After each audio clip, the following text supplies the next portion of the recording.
श्री विष्णु पुराण प्रथम अंश का 7वां अध्याय। मरीचि आदि प्रजापतिगण, तामसी सरग, स्वयंभू, मनु और शतरूपा तथा उनकी संतान का वर्णन। श्री पराशर जी बोले, फिर उन प्रजापति के ध्यान करने पर उनके देह स्वरूप भूतों से उत्पन्न हुए शरीर और इंद्रियों के सहित मानस प्रजा उत्पन्न हुई। उस समय मतिमान ब्रह्मा जी के जड़ शरीर से ही चेतन जीवों का प्रादुर्भाव हुआ। मैंने पहले जिनका वर्णन किया है, देवताओं से लेकर स्थावर पर्यंत वे सभी त्रिगुणात्मक चर और अचर जीव इसी प्रकार उत्पन्न हुए। जब महाबुद्धिमान प्रजापति की वह प्रजा पुत्र पुत्रवधि क्रम से और न बढ़ी, तब उन्होंने भृगु, पुलस्त्य, पुलह, कृतु, अंगिरा, मरीचि, दक्ष, अत्रि और वशिष्ठ इन अपने ही सदर्श अन्य मानस पुत्रों की सृष्टि की। पुराणों में ये 9 ब्रह्मा माने गए हैं।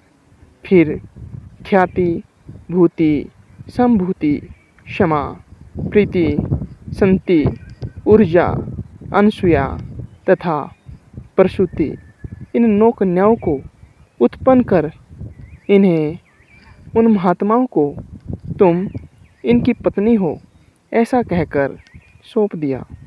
ब्रह्मा जी ने पहले जिन सन्नादि को उत्पन्न किया था, वे निरपेक्ष होने के कारण संतान और संसार आदि में प्रवृत्त नहीं हुए।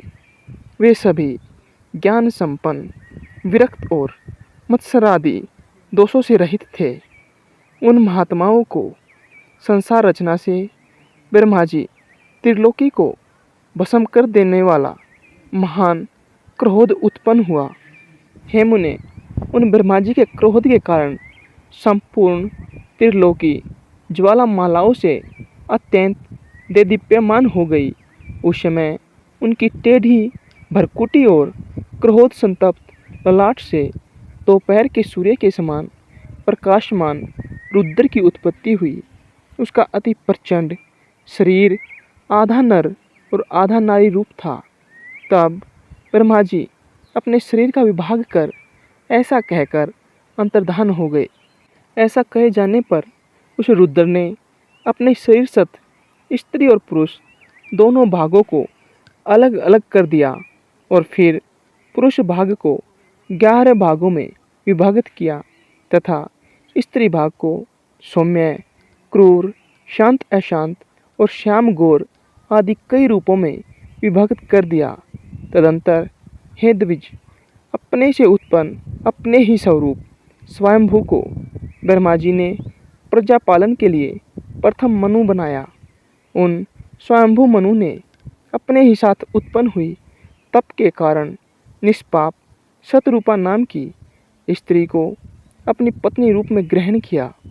हे धर्मज्ञ, उन स्वयंभू मनु से शतरूपा देवी ने प्रियव्रत और उतानपाद नामक 2 पुत्र तथा उदार रूप और गुणों से संपन्न प्रसूति और आकुति नाम की 2 कन्याएं उत्पन्न की।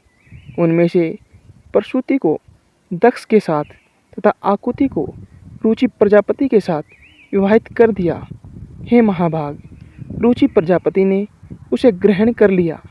तब उन दंपति के यज्ञ और दक्षिणा ये युगल जुड़वा संतान उत्पन्न हुई। यज्ञ की दक्षिणा से 12 पुत्र हुए, जो स्वयंभू मनवंतर से वाम नाम के देवता कहलाए तथा दक्ष ने प्रसूति से 24 कन्याएं उत्पन्न की। मुझसे उनके शुभ नाम सुनो।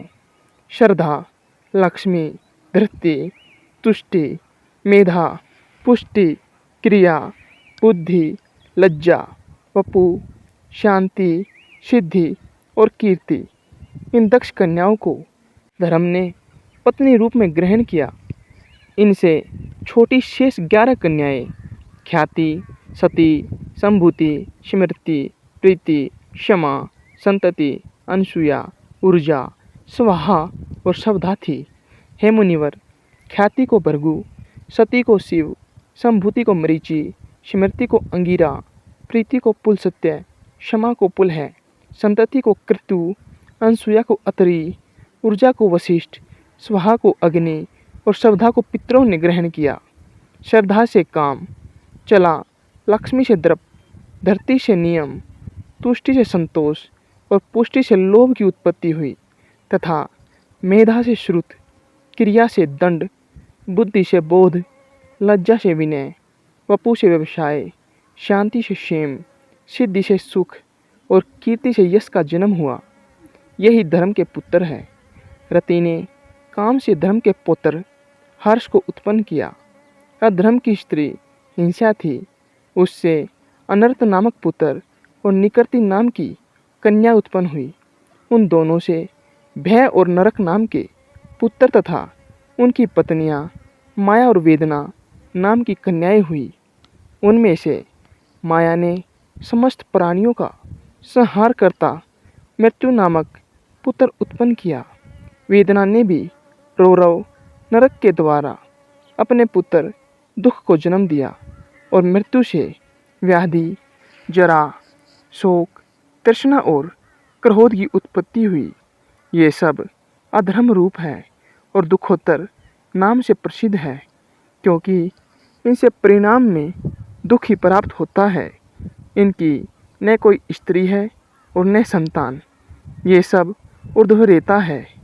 हे मुनि कुमार, ये भगवान विष्णु के बड़े भयंकर रूप है और ये ही संसार के नित्य प्रलय के कारण होते हैं। हे महाभाग, दक्ष, मरीचि, अत्रि और भृगु आदि प्रजापतिगण इस जगत के नित्य स्वर्ग के कारण हैं तथा मनु और मनु के पराक्रमी, सन्मार्ग परायण और शूरवीर पुत्र राजागण इस संसार की नित्य स्थिति के कारण हैं।